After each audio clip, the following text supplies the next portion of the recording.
Hi, Dr. Ruth Anderson here today with Enlightened World Network. This is our very first Come to the Table session. We're so pleased that you're here, and we have Deb Goldberg, Teri Angel, and Connie Baxter Marlowe is joining us in the chat room. And you all are welcome to join us in the chat room as well. And let's give out that Zoom link. It's if you go to Zoom and go to join a group, the number is 954-551-5694. And I'll repeat that again. And it's also in the event invite. It's 954-551-5694.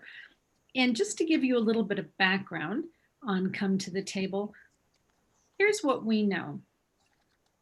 Each of us have been on spiritual journeys, and not all of us had a roadmap. Actually, I don't think any of us had a roadmap, and it was really very confusing, at least for me at the beginning, because I didn't know who I could talk to about it. I was a little intimidated, maybe a little embarrassed that I was seeing things that weren't existing here in the physical realm, and I was afraid I would be judged for that. And frankly, with some people, I was judged for that. So I learned pretty quickly who I could talk to and who I couldn't. But I didn't have anybody that could be a mentor for me and could really explain for me some of the things that I was seeing. And I wanted that so, so badly. So we created this. So you all could come to the table. We could discuss the things that you were experiencing. And I'm going to put you on gallery view so we can see everybody. And so you can have somebody to turn to and ask questions of and be safe with. And that's what this is. We are a safe place to have these conversations. So introduce Deb Goldberg. Deb, why don't you come on and say hello? Hi, everyone. I'm really happy to be here with you today and be part of a movement to help us all learn how to come together.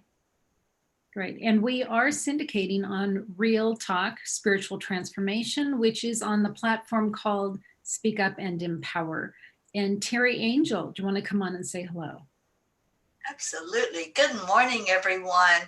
I have been looking forward to this day, to this program, and hopefully to hearing from many of you that are excited about it along with us.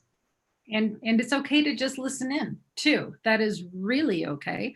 Or if you wanted to ask questions but didn't want to be seen on screen, you can call into the Zoom room on your phone and we won't be able to see you, but we can hear you. So that's certainly an option. And we're going to say good morning to Connie Baxter Marlowe. Thank you for joining us. Hi, Ruth and Teri and Deb and everyone else. I'm happy to be here and curious to see what it's all about. And I'm in Colorado. Great, great. So I remember, ladies, one particular day I had been working so hard on understanding about the angels, and I was hearing things and feeling things. And oh, Linda Lemieux, lovely. Linda, I'm glad you're with us. Good morning, Linda. I remember feeling so isolated and so alone because really I couldn't talk to very many people about what I was experiencing. And I remember driving downtown and there was this little house and in my town where we live, you can't totally take down a house to rebuild it. You have to leave part of the structure up and that way you can work around the permits and all of this. So there was the front door. There was about the first 6 feet of a house left and nothing behind it. It was down to the dirt behind it. But there was this facade of a front door. And as I drove toward it, I saw the front door. And then as I got behind it, there was nothing there. And I thought, that home is completely under reconstruction. But if you only saw it from the front, you wouldn't know that. And I thought, that's who I am. I am completely under construction. that I don't even recognize myself, nor do I have any idea what I'm going to become. But people just looking at me from the front wouldn't know that. And it made me wonder how many other people were under construction at the same time, and we just didn't know it. Deb, you're nodding your head. Does that feeling resonate with you at all? Do you remember that?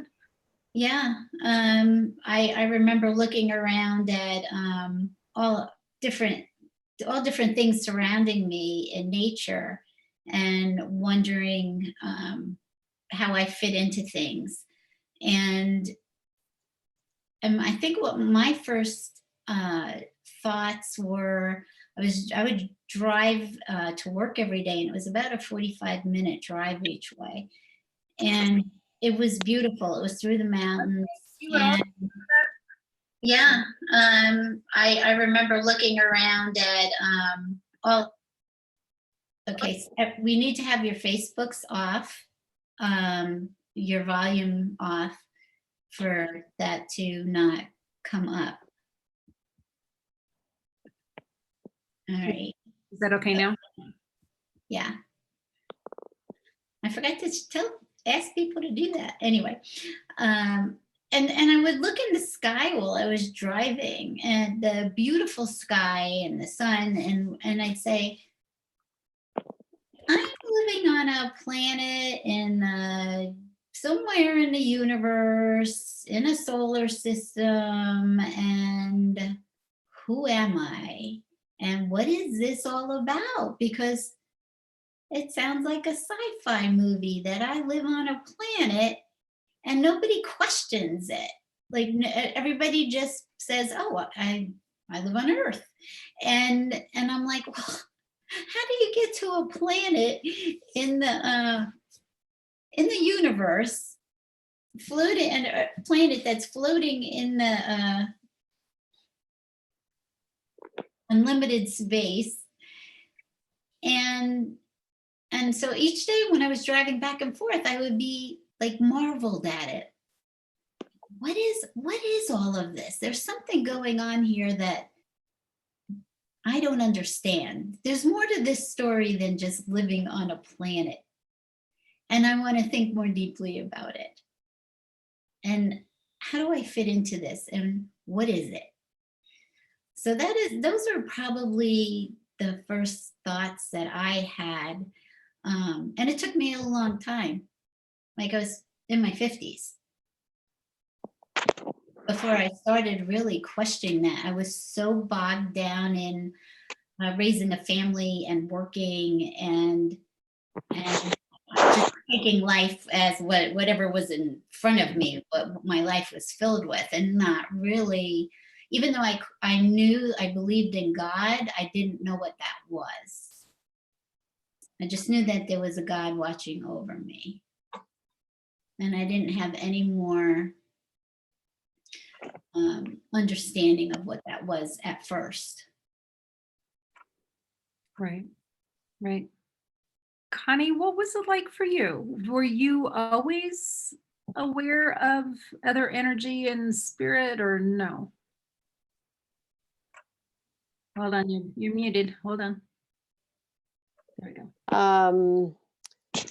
For me, it's more of, I call it an intellectual questioning. I'm very strong in my mind. And I always knew we were missing information in our paradigm, that we were out of balance, that humanity was out of balance, that we weren't exhibiting the love that we are. And so I knew that from a young age, and not really young, sort of teenager, and spent my life looking for the missing pieces of the paradigm. And the answers you get depend on the questions you ask. And so what came into my life were visionary Native Indigenous elders that showed me these, what I call the missing pieces of the paradigm. And I've spent my life bringing Indigenous information, wisdom, understanding of the nature of the universe to the world, basically. And what happened to me in midlife. In my mid-30s, I had 3 children and thought I had the world by the tail. I had the house and the buck rail fence, I call it, instead of the white picket fence. And I came off a horse. I was riding in a hunt and came off a horse and was knocked unconscious and was taken to the hospital, flown to the hospital, and had nothing wrong. There was nothing wrong with me. But from that time on, my ex-husband thinks it's that particular event that totally changed my life. I had majored in economics in college.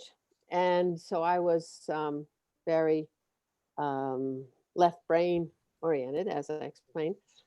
And so this event happened. And then later on, my whole body shut down and led me on a whole journey through allopathic medicine that couldn't find anything. So then I went to holistic medicine and went to a shamanic healer. And he told me that within 3 months, I'd have some idea of what went on at that healing. And it totally changed everything for me. And my watches started stopping and starting on time. And I got led to the Hopi Indian reservation where I spent a lot of time.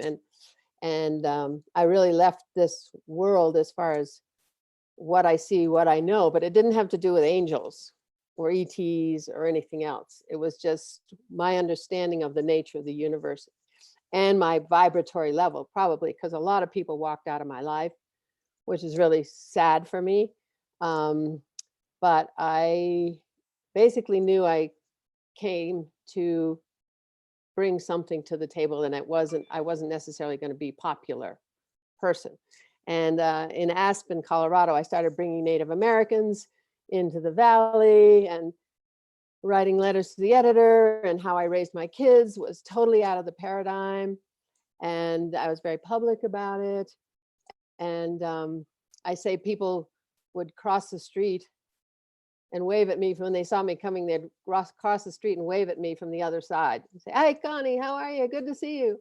But they didn't want to be in my field. They thought I was a little weird, but they couldn't throw me out because of my credentials, with economics degree, with my heritage and everything. So it's just been a very interesting walk.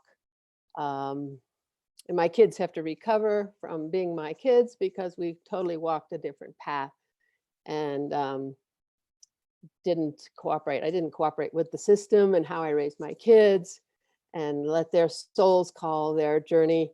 And I supported their souls' journeys through the educational system and beyond. So that's a bit of my story. Thank you. Let it go at that. Yeah, thank you. Teri, what about you? I had to unmute.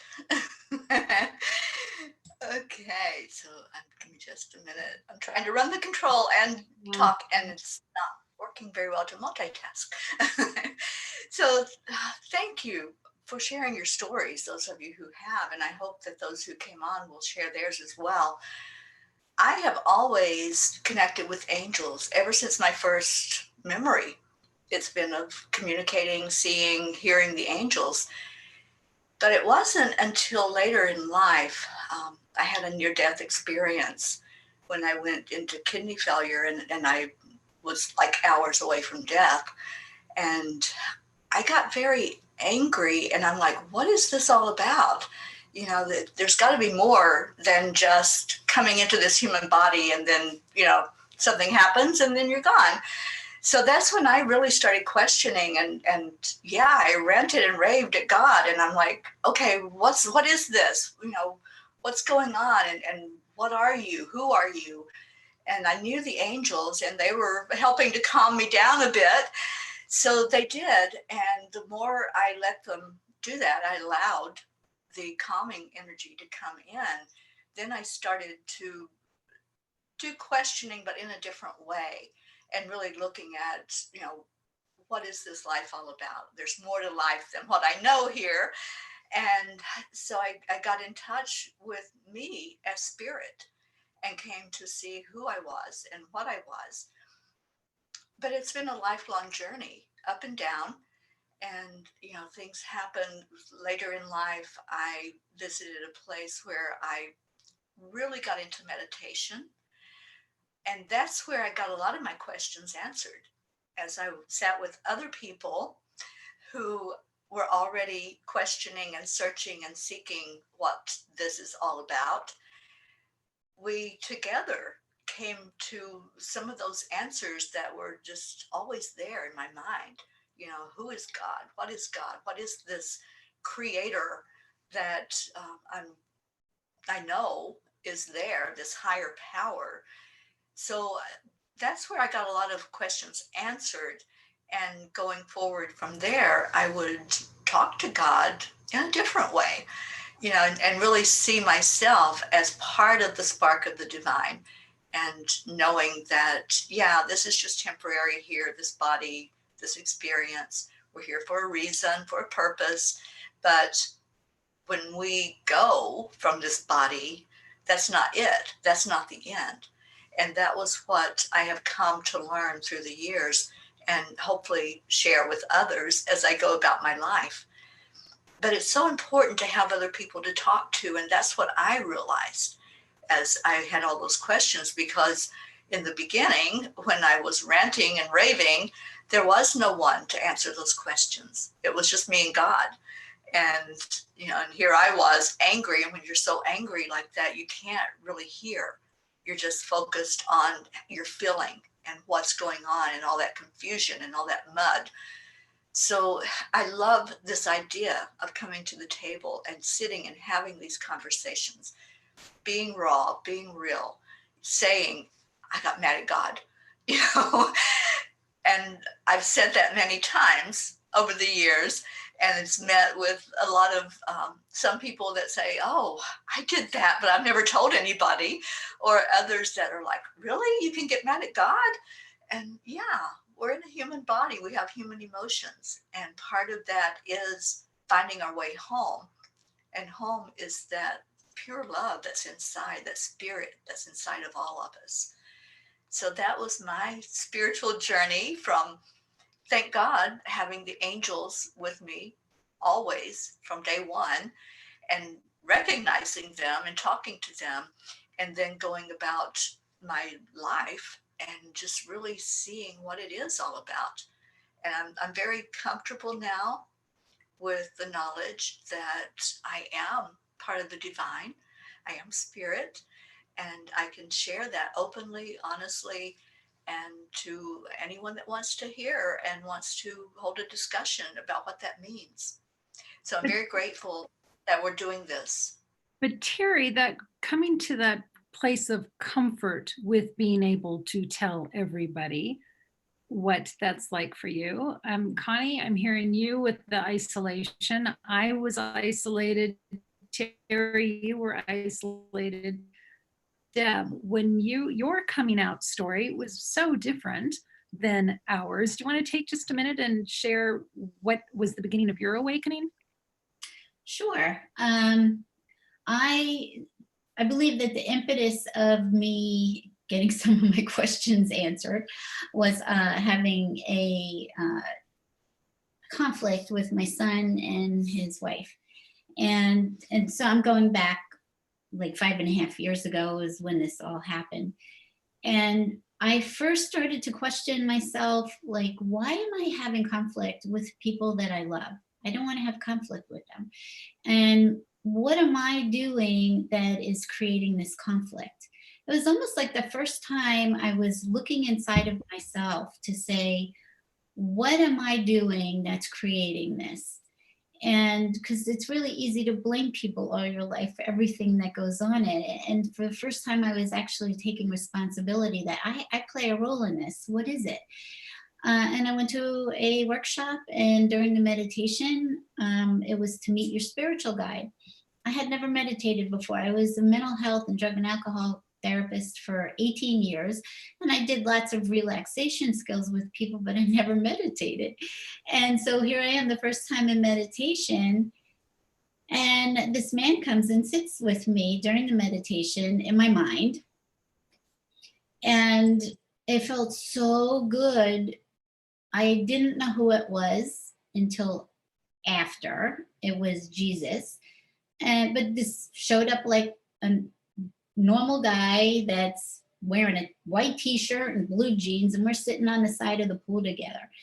And the feeling, the vibration, is what I understand it is now. What I felt from him sitting next to me, it was just pure love. And I had a lot of trauma from my childhood, and all of a sudden, and so my imagery, my meditation just turns into like a movie. And in my mind, here comes this movie that just takes over everything. And I am now in a pool, and Jesus is with me, and I'm in this floating in a raft. And all of a sudden, these younger parts of me, these younger me's, fill my arms in this raft. And Jesus just came behind me and took my arms and put them around all of me. And I knew right then and there that I needed to do a lot of healing, and that I could heal myself, and that I could heal with the love that I was being given. And when that experience happened, I didn't understand it. I had no clue. I had not been engaged in the spiritual world. I didn't understand awakening. I didn't understand why Jesus, if it was Jesus, I wasn't even sure. I wasn't even ready to even say that it was him. And I was Jewish, so I didn't understand. And so I was really confused at this experience, but at the same time, it felt so loving and affected me very, very deeply in a healing way. And then I went home and I just practiced meditating a little bit, because if I gave myself 5 minutes to meditate, it was a whole lot. And I was sitting in my office one day, and so during the meditation, here's Jesus and I sitting in the pool, going to my happy place. And then I started to think, why do we just sit here and hang out together? And that feels really good, but why aren't we talking? And I heard, just say hello. And I said, hi. And he said, hi. And the conversation just started from there. And so the big focus back then was my health. Lots and lots of stuff focusing on my health. I was working too much. And then it came into what was a year and a half later, he dictated 3 books to me, then more books that I haven't put out yet. And they're all about why we're here, and who we are, and how important it is to connect to divine love, and the oneness of everything. And a lot of it is, and it's all universal love. It has nothing to do with religion. It has to do with your personal relationship with what you call divine love, which is what I call God. So it has been an amazing experience of, and wisdom and love and more love and healing, healing all those wounds inside of me, with them holding me and talking to me about every trauma that I experienced, and learning how to heal and let go and forgive. Yeah, thank you, Deb. And Karen and Linda, if you all want to say anything, just unmute yourself and we'll know that you want to join in and say something. But you know what I'm hearing each of us say is, we thought we knew who we were until we were shown this other part of life. And what a transformation that took, to let go of who you were, what you thought you knew, what you thought you believed, and take on this new understanding. Connie, was that hard for you to let go of the mom that you thought you were, the wife that you thought you were, the person you thought you were, and look at life a different way? Was that hard? No. And one thing, in fact, was very interesting because my father, who was my sort of champion, and I was sort of modeling myself after him to some degree, because I have his temperament, and I was in business, and I was going to be in business anyway. And I got a letter from this shamanic healer and from my father on the same day in the mailbox. And the shamanic healer said, "You have connected," because I wrote to him what's going on, because all these amazing magical things were going on. And he wrote back and said, you are an old soul. You have connected with the divine energies, and they are communicating with you through your experiences. Okay. So in the letter from my father, he said, anything that has anything to do with mysticism or religion or anything else is bullshit.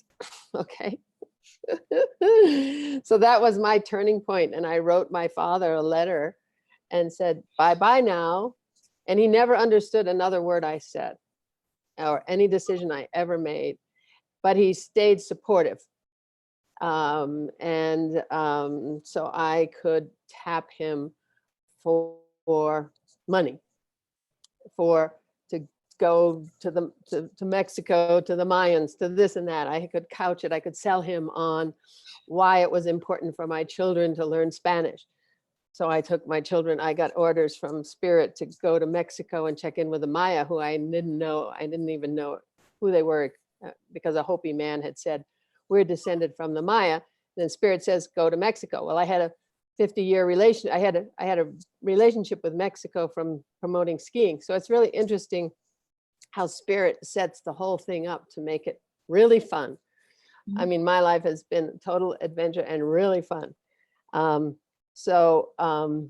Anyway, one thing, so that's, you asked me that question. So I'm saying it wasn't hard because it was my job. It's my job.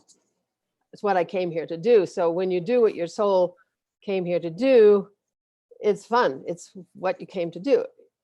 And so I just want to say that each one of you have mentioned pure love and divine love. And what I have come to in my understanding of the nature of the universe and what we put out in our book, The Trust Frequency, 10 Assumptions for a New Paradigm, is there is only love.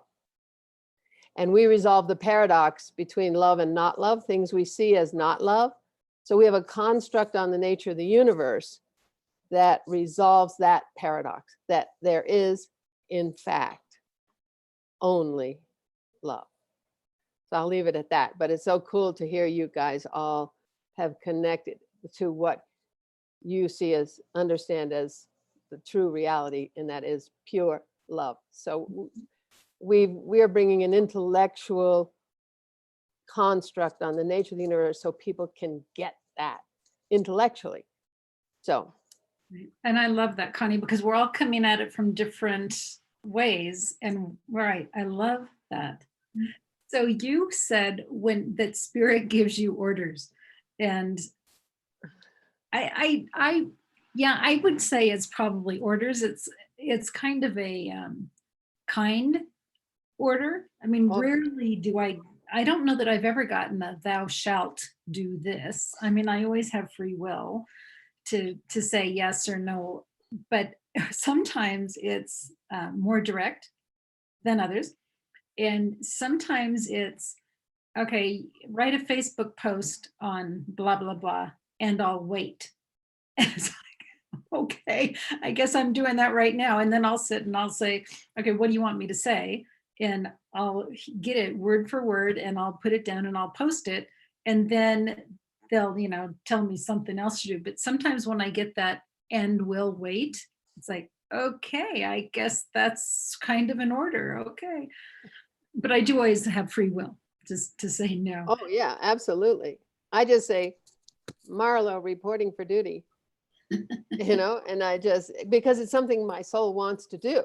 Mhm. And so I have a deep 30-year relationship with the Maya in Chiapas, Mexico. I have, and Spirit just sent us back there after 20 years, a couple of years ago. I mean, it's so magical and so cool for me. That's wonderful. You know, and I think it's important for everybody to know that they're going to have their own unique experience. And you're going to go from person to person. Everybody has a story. Every single person has a story, and it is written perfectly for you. And it is magical. So I look at it as a sleep story and an awakening story. What my story was before I actually woke up, and what is happening now in my life when I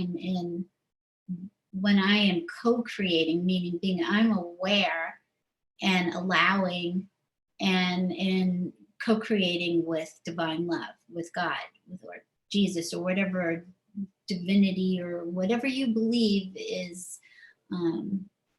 spirit.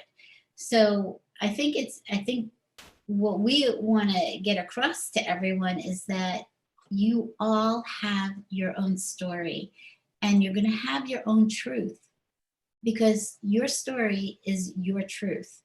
And the only thing that I think I've come across, like what Connie was saying, the only common denominator is that the only thing that exists is love.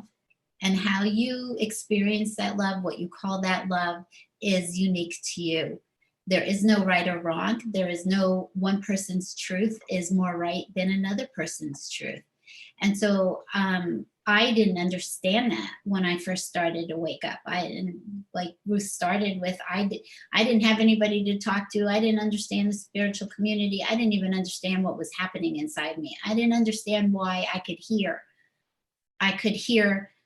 Jesus talk to me. I didn't understand why I heard God talk to me. I didn't understand why John the Baptist showed up. I didn't understand why all these angels came into my life. And so your story is written perfectly for you, and it will be unique, and you will have your own truth. We're all like in our own movie, and we are the movie star of our movie.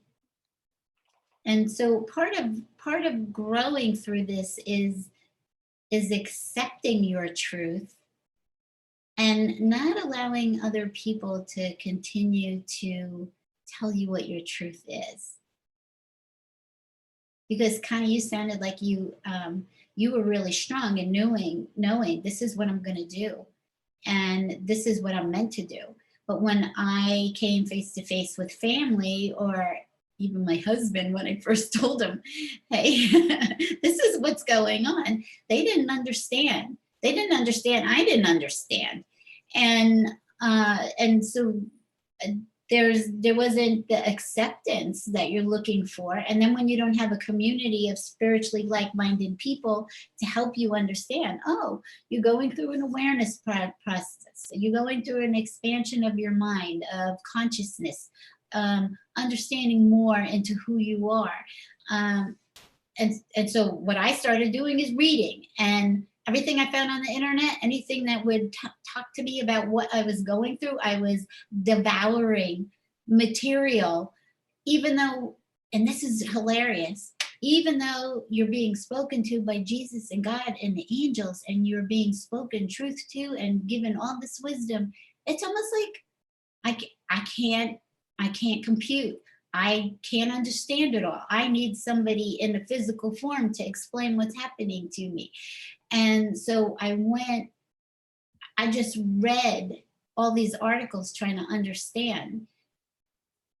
And that's a whole nother process that we get into, is that we're not taking in enough and believing enough, that we always need validation from the outside to help us understand what we're going through, until you get stronger in your confidence. So Deb, we've got a question from the Facebook group. So many of us have talked about meditation and its importance to this this part of our spiritual development. And so one of the questions is, how do you find your center in meditation? Who wants to take that on? Well, I can take that on. I've been meditating for over 35 years. And at first, I didn't understand the power of it. I just knew that it felt good to do it. But what I've come to see and what I understand now is that it does bring you to your center. Meditation kind of has a bad rap with a lot of people because they're like, I can't meditate, I can't shut everything out. You're not shutting everything out, you're allowing everything in, because as has been mentioned, there's only love. So when you allow thoughts, when you allow sounds, those are part of who you are and part of your world. So you don't resist anything. So to find your center, you can't be in a mode of resistance. You have to be in a mode of allowing.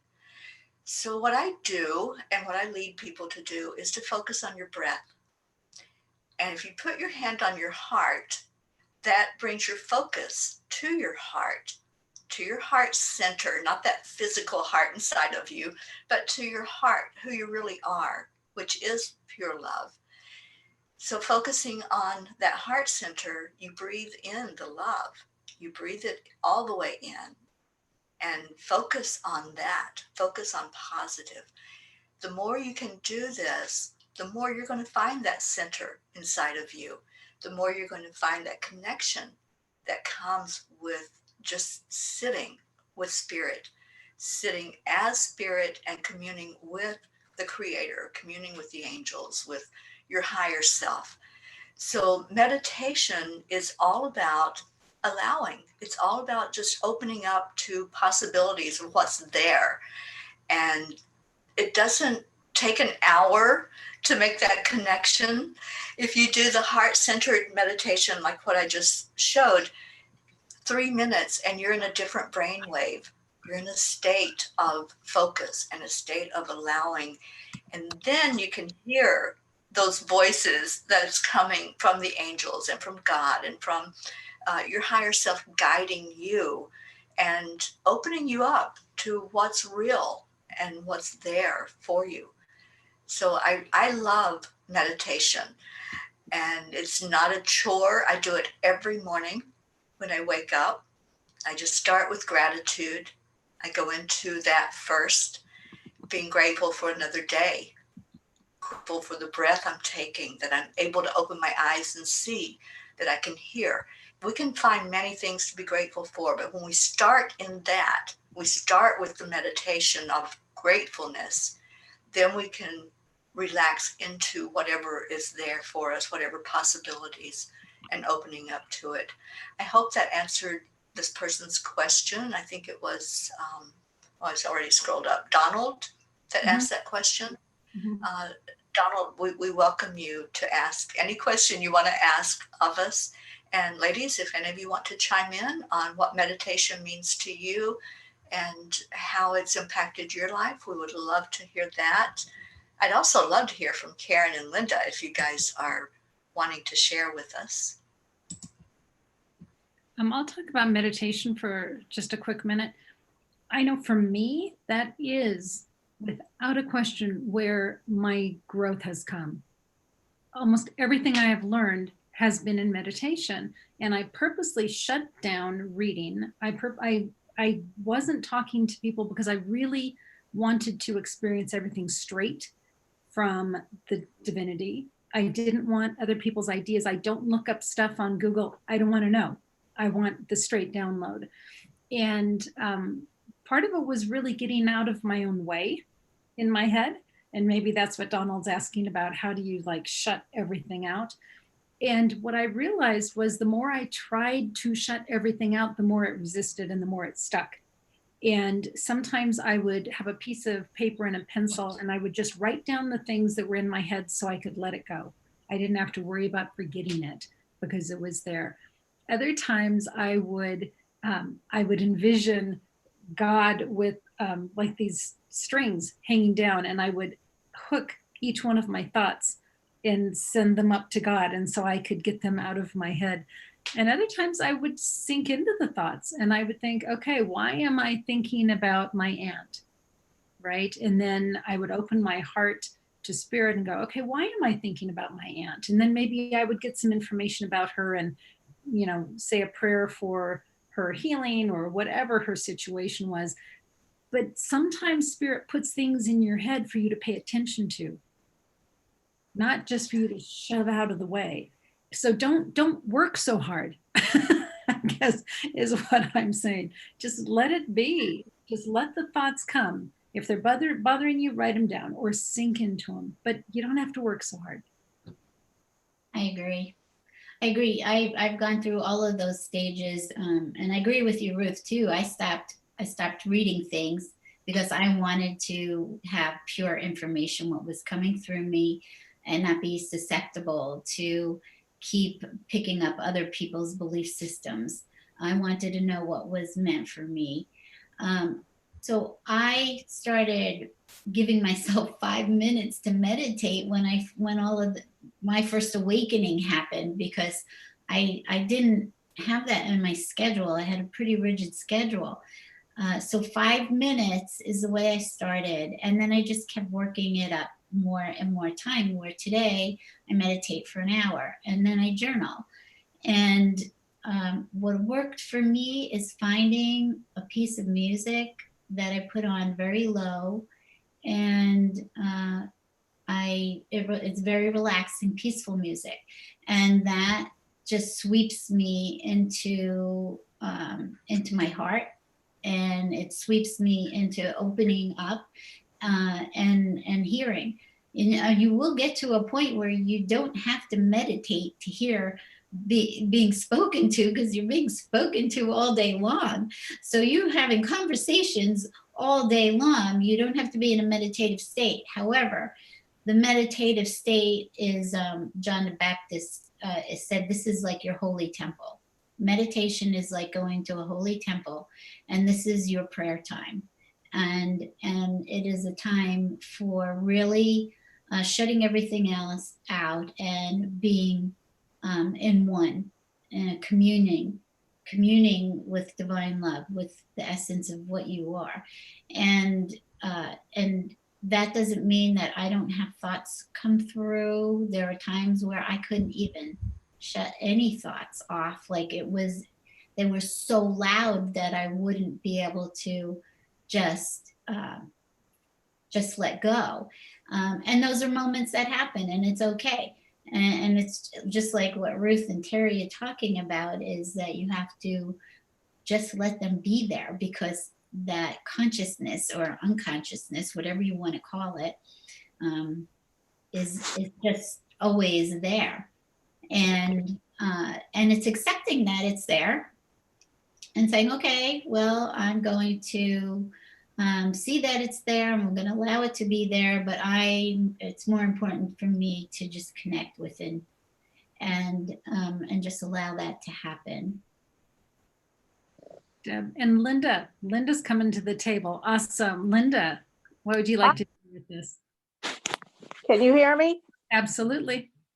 Okay. First of all, what a pleasure to hear all of you and your stories, and to be speaking. And I have learned so much, thinking I already knew a lot.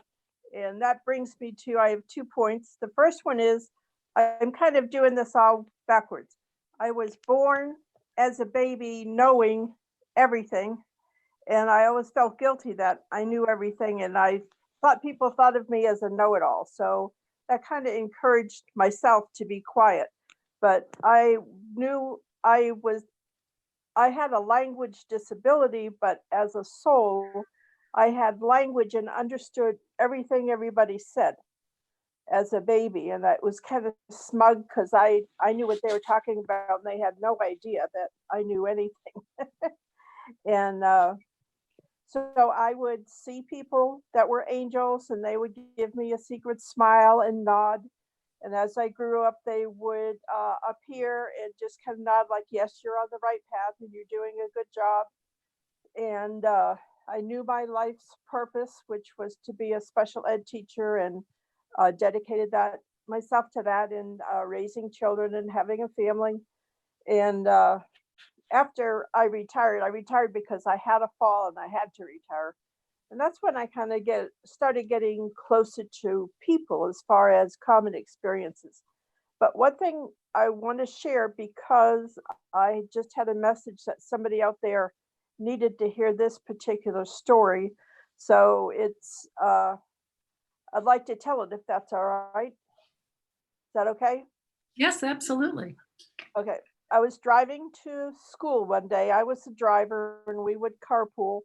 And I was going out to Belglade, and there was a lot of smoke from the burning the sugar cane and fog combined. So we took a back road to avoid the 18-wheelers, and there were a lot of cane trucks on the road, and vision was almost next to nothing. So we took a back road, and it was gravel. It was paved, but it was it made like a noise with the tires. So everybody else was falling asleep and was lulled to sleep.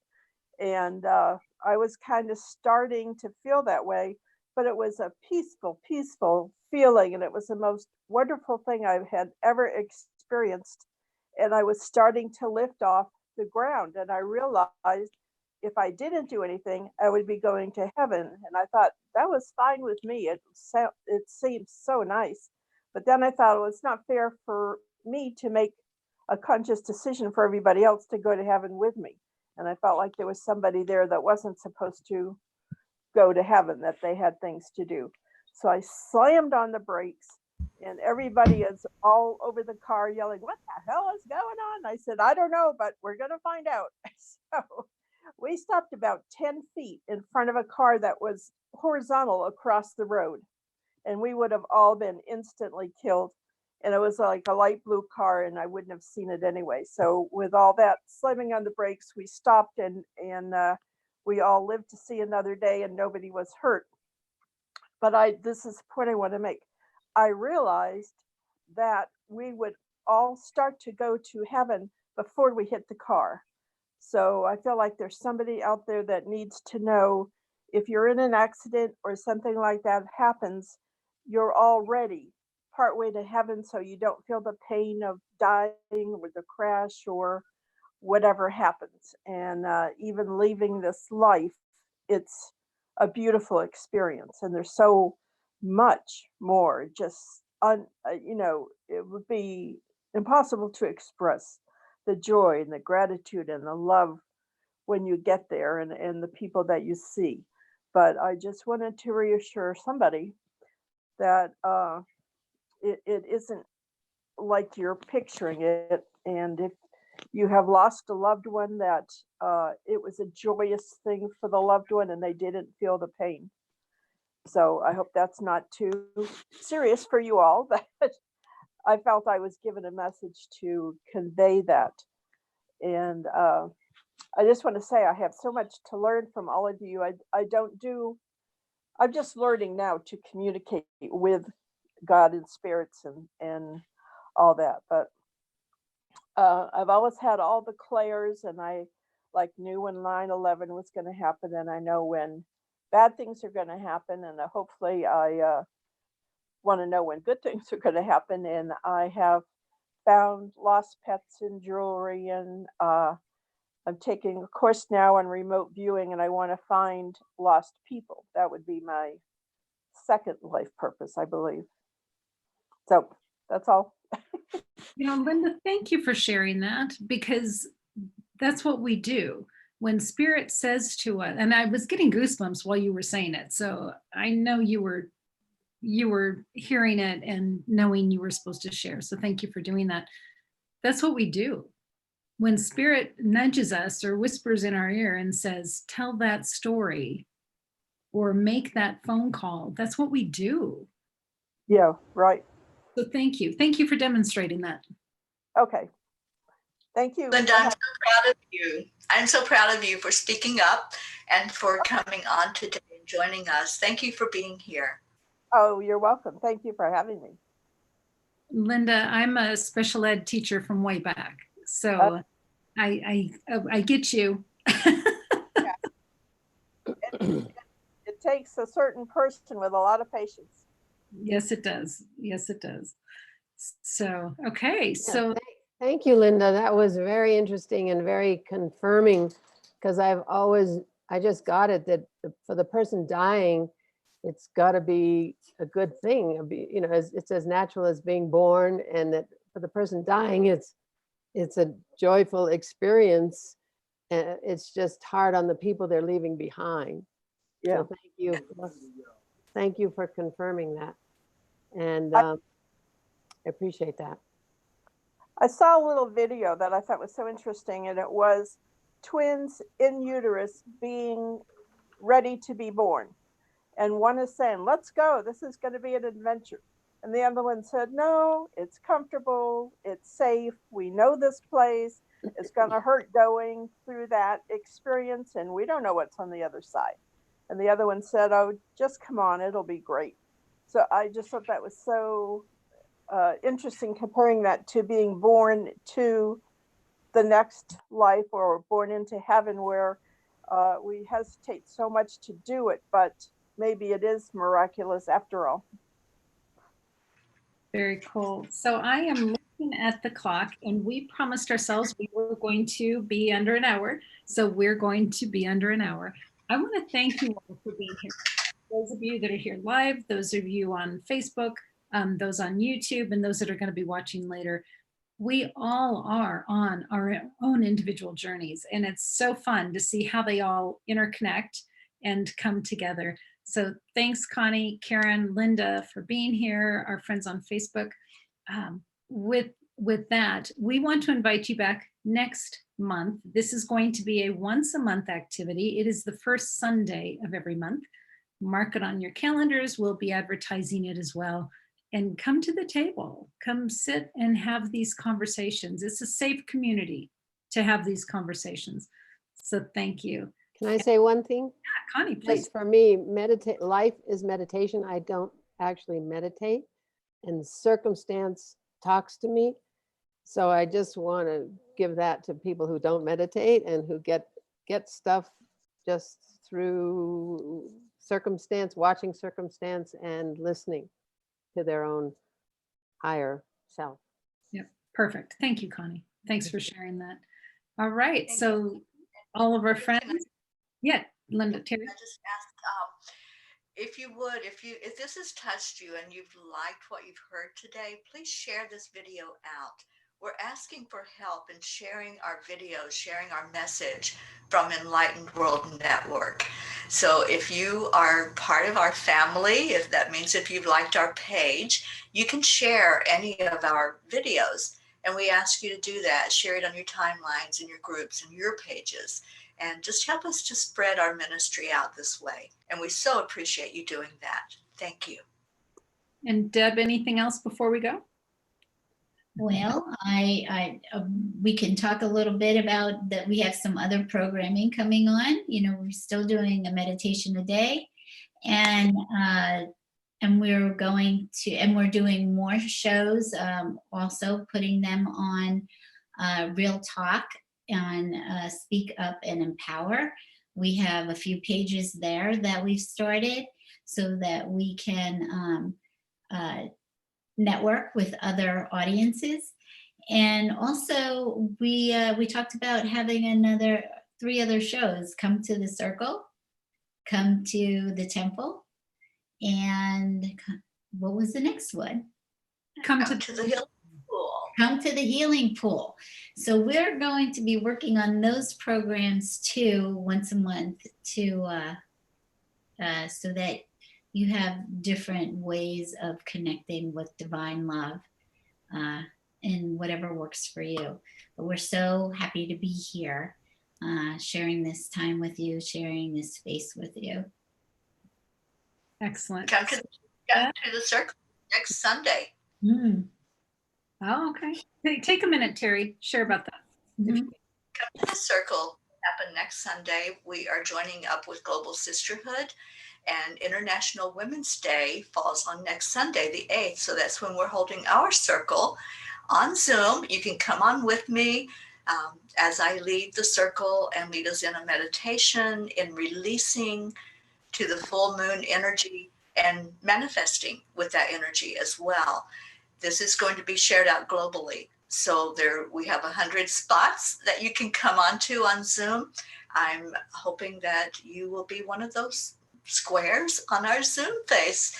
So 8 o'clock Eastern, next Sunday, March 8th, we're doing Come to the Circle. And we're doing it in conjunction with Speak Up and Empower. There is a moon ceremonies at Speak Up and Empower page. So go there and like that page. It's also, we're part of Sign Network, and it is a sine wave, which means it'll be shared out in all of those branches as well. This is going to be a big event, and we want to honor International Women's Day by really making a presence known for the divine feminine. So please come and join us next Sunday at 8 o'clock Eastern Time. Come to the circle. Excellent. Thank you. So with that, right at 10 o'clock, we're going to let y'all go. Okay. Much love to you all. Thank you. And God. Bye, everybody.